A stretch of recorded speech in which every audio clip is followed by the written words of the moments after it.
Facebook এবং YouTube এবং টিকটকের মধ্যে ভাইরাল একজন আছে যার নাম হলো ওমর। তার কথাগুলো যুবকেরা ফলো করে এবং শেয়ারও দেয়, কপি লিঙ্ক করে করে ফর ইউর মধ্যে নিয়ে যায়, ভাইরাল করে দেয়। আমি গতকালকে তার একটা ভিডিও দেখলাম, তার মায়ের মানে সে কেমন এটা আমি জানি না, তবে এই ভিডিও দেখার পরে আমি দেখলাম যে মা পাগল ছেলেটা চোখের পানি ফেলাইয়া মায়ের জন্য কান্দে। নেপালের পাহাড়ের সামনে দাঁড়াইয়া বলতেছে, আমার মা দুনিয়ার মধ্যে আমার সবচেয়ে বড় আপন। আমার মায়ের বিরুদ্ধে কথা বললে আমি কোনো আইনও মানি না, কাউরে আমি চিনি না, কারণ মায়ের মতো আপন আমার দুনিয়ার মধ্যে কেউ হতে পারে না।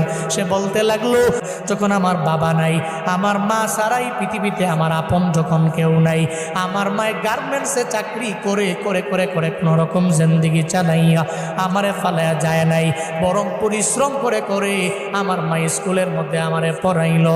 আজকে আমি অনেক মশহুর হয়ে গেলাম, প্রসিদ্ধ হয়ে গেলাম, সবাই আমারে চিনে, তবে আমি মায়েরে ভুলতে পারি না। নেপালের পাহাড়ের সামনে দাঁড়াইয়া বলতে লাগলো, মা জীবনে কোনোদিন আপনারে আই লাভ ইউ মা বলা হয় নাই, আমি আপনারে ভালোবাসি, আমি আপনারে পছন্দ করি, এটা বলা হয় নাই।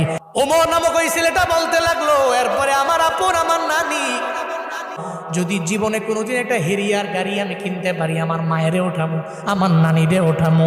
যুবকেরা তোমরা